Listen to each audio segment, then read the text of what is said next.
SIR নিয়ে supreme কোর্টে একটা ঘোষণা করা হয়েছে যে 65 লক্ষ ভোটার বিহারে বাদ দেওয়া হয়েছে। সুপ্রিম কোর্ট নির্দেশ দিয়েছে যে ইমিডিয়েটলি যাদের নাম বাদ পড়েছে তাদের তালিকা প্রকাশ করার জন্য এবং মঙ্গলবারের জন্য নির্বাচন কমিশনকে সেই আদেশ দিয়েছে। কি বলবেন এই গোটা বিষয়গুলো নিয়ে? এটা সুপ্রিম কোর্টের এই 2 সদস্য যে বেঞ্চ, তাদের একটা গুরুত্বপূর্ণ ইতিবাচক সিদ্ধান্ত। এবং শুধু তাই না, তারা যেটা উল্লেখ করেছেন, এই যে 65 লক্ষ লোকের নাম বাদ গেল, তাদের তালিকা দিতে হবে। তাদের যে পুরনো ভোটার তালিকায় তাদের যে নম্বর ছিল, নম্বর উল্লেখ করতে হবে। বিধানসভার কোন বুথ এলাকার তারা ভোটার সেটা উল্লেখ করতে হবে।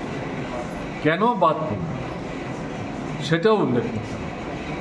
এবং সঙ্গে সঙ্গে এটাও বলেছেন যে যারা বাদ পড়লেন কিন্তু তারা জীবিত আছে, তারা যাতে নূতন করে তালিকায় নাম অন্তর্ভুক্ত করার জন্য সুযোগ দিতে পারেন তার ব্যবস্থা করতে হবে। যে কয়েকটা বিষয়বস্তুকে ভোটার তালিকায় নাম তোলার জন্যে একটা প্রমাণপত্র হিসাবে নির্বাচন কমিশন নির্ধারিত করেছিল, তার সাথে সুপ্রিম কোর্ট আরও দুটো জিনিস যুক্ত করেছে।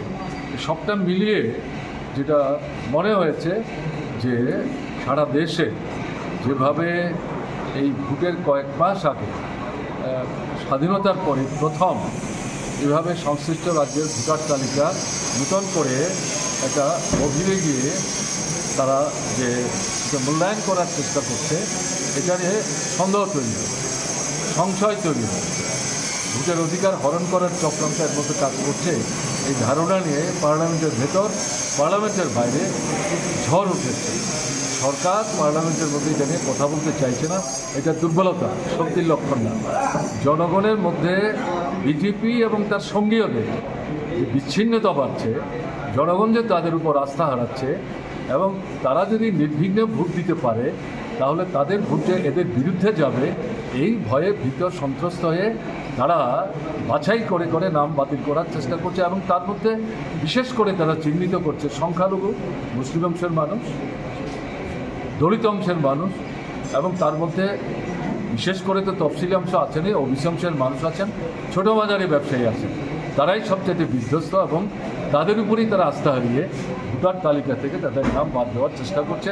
এবং এক্ষেত্রে ইলেকশন কমিশন, যাকে তারা বগল দাবা করেছে, সেই কমিশন বিজেপি এবং তার সহযোগীদের সাহায্য করার জন্য এই অগণতান্ত্রিক অন্যায় পথে অগ্রসর হওয়ার চেষ্টা করছেন। আমাদের বিশ্বাস তারা যতই ষড়যন্ত্র করুক, এই ক্ষেত্রে তারা সাফল্য অর্জন করতে পারবে না। ভারতবর্ষের মানুষ এটাকে প্রতিরোধ করবে।